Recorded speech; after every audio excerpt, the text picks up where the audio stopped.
প্রতি বছরের ন্যায় বাংলাদেশ এবং পৃথিবীর অন্যান্য দেশ বিশ্ব কিডনি দিবস উদযাপন করতে যাচ্ছে। এটি প্রতি বছর মার্চের দ্বিতীয় বৃহস্পতিবার উদযাপিত হয়ে থাকে। বাংলাদেশ রেনাল অ্যাসোসিয়েশন এবং আরও কিছু অঙ্গ সংগঠন যা নেফ্রোলজিস্ট দ্বারা পরিচালিত, তারাও এই দিবসটি উদযাপন করবে। আমি সেটাকে স্বাগত জানাই। বিশ্ব কিডনি দিবসের তাৎপর্য এই যে কিডনির রোগের প্রাদুর্ভাব দিন দিন বেড়েই চলেছে।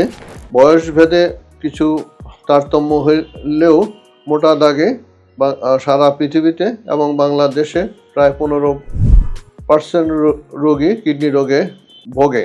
এটা অত্যন্ত ভয়াবহ রূপ নিতে পারে, সেজন্যই এটা অনেক বেশি গুরুত্ব দিয়ে এটা উদযাপন করা হয়। কিডনি রোগ এবং ক্যান্সার এই দুটি রোগের চিকিৎসা ব্যয় অত্যন্ত বেশি, কাজেই প্রতিরোধের উপর বেশি গুরুত্ব দেওয়া হয়। এত ব্যয় উন্নত বিশ্বেও মেটানো সম্ভব নয়। প্রকারান্তরে কিডনির চিকিৎসা করতে গিয়েও পৃথিবীতে যে আবর্জনা তৈরি হয় এটিও বিষয় একটা বিরাট সমস্যার সৃষ্টি করে। এই সমস্ত বিষয়কে মাথায় রেখে এবারের প্রতিপাদ্য বিষয়টাকে নির্ধারণ করা হয়েছে। এবারের বিষয়টি হলো kidney health for all, caring for people and protecting the planet. অর্থাৎ হলো যে মানুষের কিডনি সুস্থ রাখতে হবে, সেটা মানুষেরকে সুস্বাস্থ্য রক্ষা করেই করতে হবে, এবং এটি করতে গিয়ে পৃথিবীকে আবার নষ্ট করা যাবে না। তার কারণ যে প্রত্যেকটা চিকিৎসার জন্যই যে পরিমাণ পরিত্যক্ত বস্তু তৈরি হয় সেটা পৃথিবীকে ধ্বংস করে, কিডনি রোগের সম্ভাবনা বাড়ায়, অন্যান্য রোগের সম্ভাবনাও বাড়ায়।